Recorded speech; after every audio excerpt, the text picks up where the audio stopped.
In the top stories, Prime Minister Drew presents 2023 budget. Budget breakdown shows increases for most ministries, and Honorable Mark Brantley sworn in as Premier of Nevis. The details on these stories and more after the break. This Christmas, give the gift of sight with a little help from Quartz Optical. Choose from the widest selection of fashionable and affordable frames with flexible payment plans available from 3 to 24 months. Schedule your appointment online today at www.quartzoptical.com and get a free gift with every frame plus lens purchase. Come enjoy our gift to you from Quartz Optical, where your eye exam is always free. All major insurance providers are accepted. See in store for details. Merry Christmas from Quartz Optical. Value you can see. Mosoka, mosoka, mosoka, mosoka, mosoka, mosoka, mosoka, mosoka, mosoka, mosoka.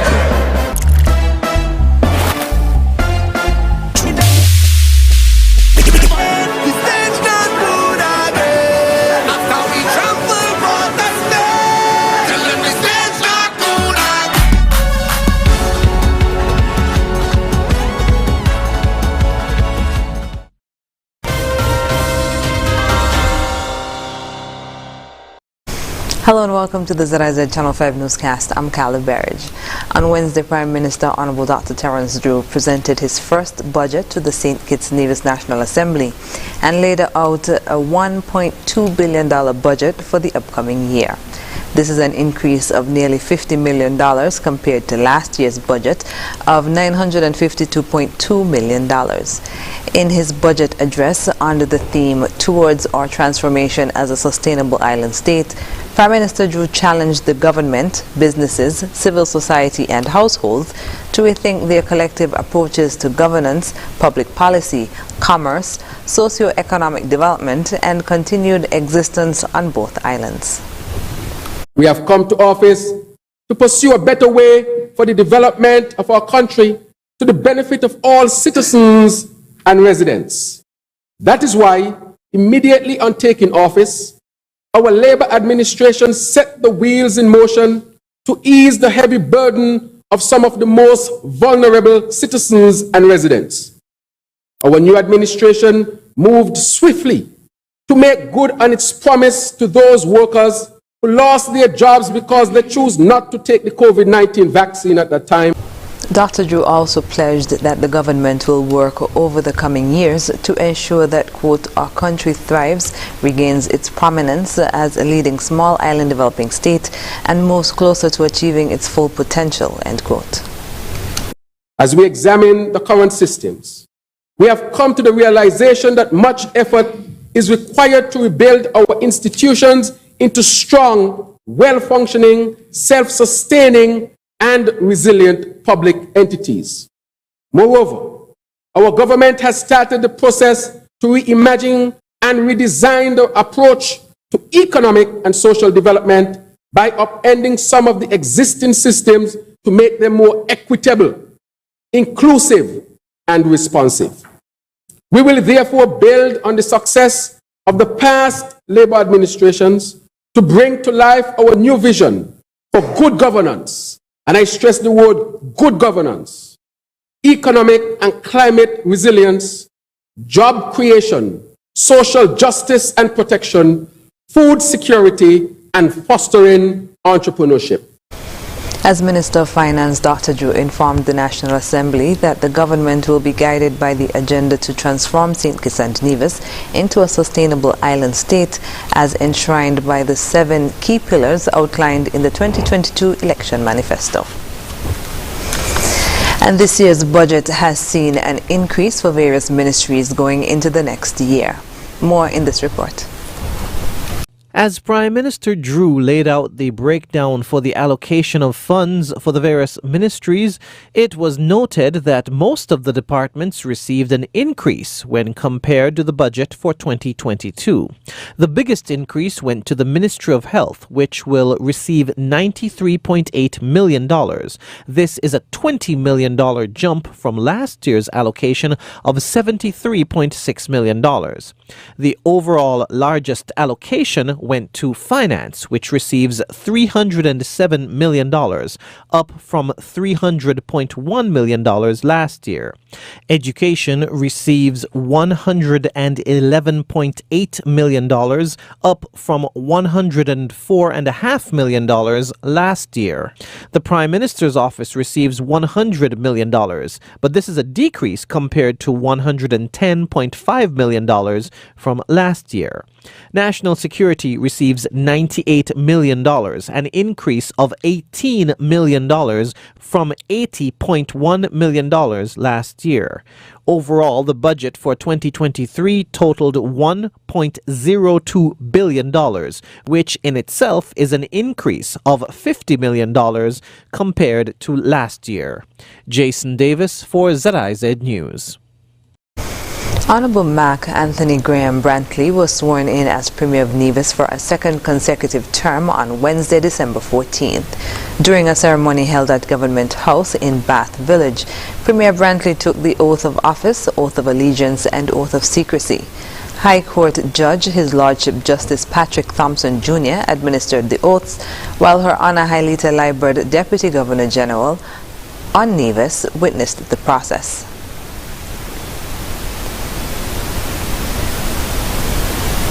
Graham Brantley. Do swear that I will faithfully bear true allegiance. Do swear that I will faithfully bear true allegiance to His Majesty King Charles III. To His Majesty King Charles III. His heirs and successors. His heirs and successors. According to law. According to law. So help me God. So help me God. Premier Brantley, who was then issued his instruments of appointment, said, quote, "I am humbled to have been sworn into office today as Premier of Nevis," end quote. The Brantley-led CCM party is set to form the next NIA cabinet, having won the December 12th Nevis Island Assembly election. Commenting on the three-seat majority victory, Premier Brantley said, quote, "I wish to express how humbled I am to once again be chosen by the people of Nevis to lead our beloved island. Let me also say how grateful I am that the people of Nevis have once again chosen the Concerned Citizens Movement to manage the affairs of Nevis over the next 5 years," end quote. The new cabinet of the Nevis Island Administration is scheduled to be sworn into office on Sunday, December 18th. Details of the ceremony will be made public in the coming days. The police have charged 39-year-old Sean Duport in relation to a drug bust at the RLB International Airport this week. Duport, a national of St. Kitts and Nevis who lives in Tortola, was charged by both the police and the St. Kitts and Nevis Customs and Excise Department on Wednesday. The police have charged him with possession of cannabis with intent to supply and importation of cannabis. He was charged by customs officers for submitting a false declaration to a customs officer, concealment of goods, importation of restricted items, and fraudulent evasion with respect to the importation of restricted item. Also on December 13th, Duport received bail in the sum of $50,000 with two sureties, with the conditions that he is to report to the Old Wood Police Station twice per week and surrender all travel documents.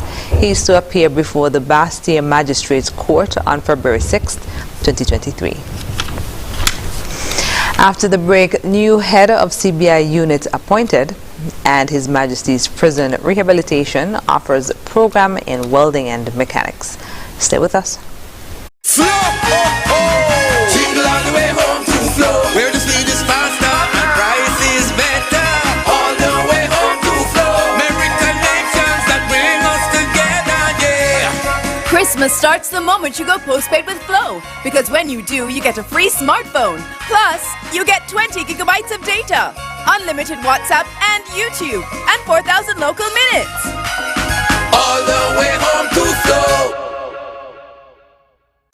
Fresh Look Paint and Tiles sale. Give your home a fresh look with a fresh coat of paint and a fresh set of tiles. From Horswood's Building and Nevis Center's 25% off Fresh Look Paint and Tiles sales event. Yes, come to Horswood's Building and Nevis Centers today and get fresh savings of 25% off all paints and tiles store-wide. Come and give your home a fresh new look with fresh savings and fresh new colors. Fresh new piles of tiles in all styles with a fresh 25% off store-wide on all paints and tiles at Horswood's Building and Nevis Center. Give your home a fresh start with a fresh new look with fresh new colors, fresh new piles of tiles in all styles, and fresh quality paint at Horswood's Building and Nevis Center. Fresh Look 25% off paints and tiles sales event. See store for details.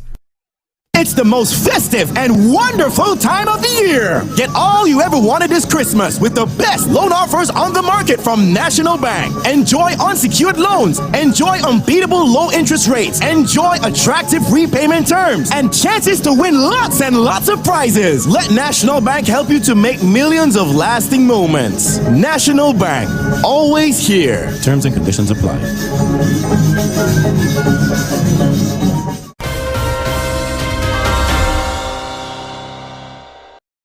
Welcome back.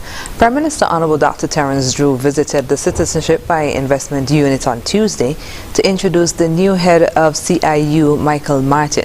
Mr. Martin is a national of St. Kitts and Nevis who has served in top managerial positions in a number of companies, including National Caribbean Insurance Company, National Bank Trust Company, and Sagicor Life.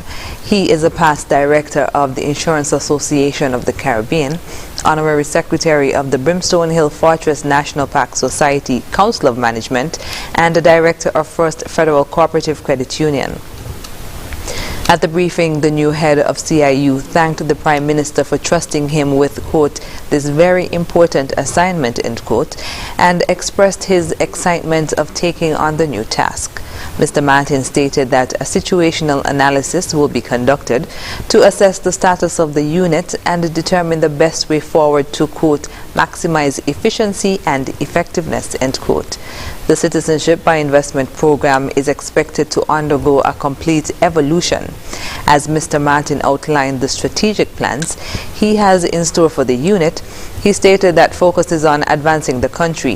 He said, quote, we will be looking at emerging markets and redefining our target client. There must be some exclusivity to it, end quote. Also present at the meeting were Attorney General Honorable Garth Wilkin, Cabinet Secretary Dr. Marcus Natta, and Operations Manager at CIU, Larry Vaughan. The rehabilitation program of His Majesty's Prison continues to break new ground as it seeks to positively transform the minds and lives of inmates.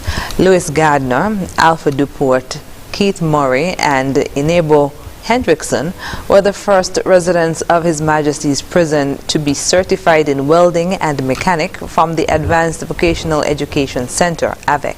The four men were a part of the pilot program with AVEC, which began in 2019. Studies were disrupted by the COVID-19 pandemic in 2020, when stringent measures were taken to limit community spread.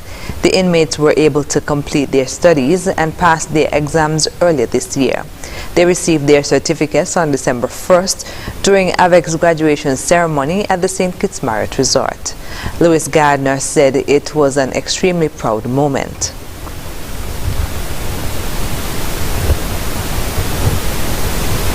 I felt thrilled and a great feeling of exuberance, because to see like all the hard work, I mean, to see like despite all the twists and the turn and the setbacks, to see that we finally reach the apex that we always wanted to reach. Not saying we should settle for complacency, but to see we reach the milestone, it gave me a feeling of thrill and great exuberance. And being at the graduation was also, I mean, a momentous occasion. That's something that I embraced. It just was indescribable. Rehabilitation Officer Virgil Hodge stated that the rehabilitation program finds a variety of ways to engage the men and women who are incarcerated.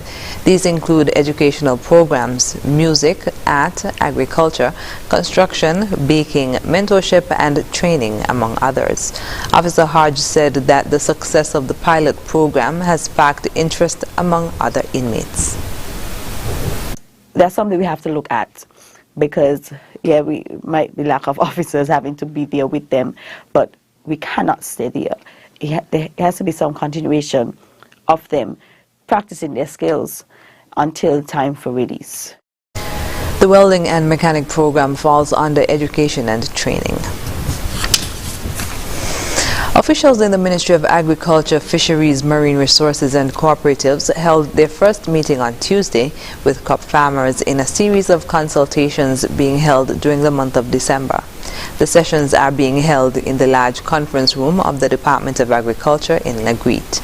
Acting Secretary in the Ministry, Miguel Fleming, and newly assigned Acting Director of Agriculture, Janelle Kelly, led the opening of the first session, which focused on the development of the agricultural sector. Representatives from allied agencies such as AICA and the Taiwan Technical Mission were also present at the meeting. The consultations will continue with farmers and fishers later this week. Each meeting begins at 6 p.m. Production company MSR Media will be opening their headquarters in St. Kitts by the end of this week. This was revealed by MSR Media's producer Philippe Martinez during the premiere of their newest film, Christmas in the Caribbean, which is now showing at Caribbean cinemas. At the end of the week, MSR is opening a headquarters in St. Kitts. So we're very excited about it. Prime Minister Honorable Dr. Terence Drew added that MSR Media's headquarters will be at the Ocean Terrace Inn. And one of the things that was said today is that the OTI will now become a headquarters. So when he spoke about the headquarters, he's speaking about where the old OTI was. And so right here in St. Kitts and Nevis, we will develop that industry. And already, as he said, people are calling to do more movies here. The Prime Minister stated that with this move, more persons in the Federation will have the opportunity to learn and be part of the country's budding movie industry. Coming up in regional news, Antigua government provides relief for public servants fired before qualifying for pension. The details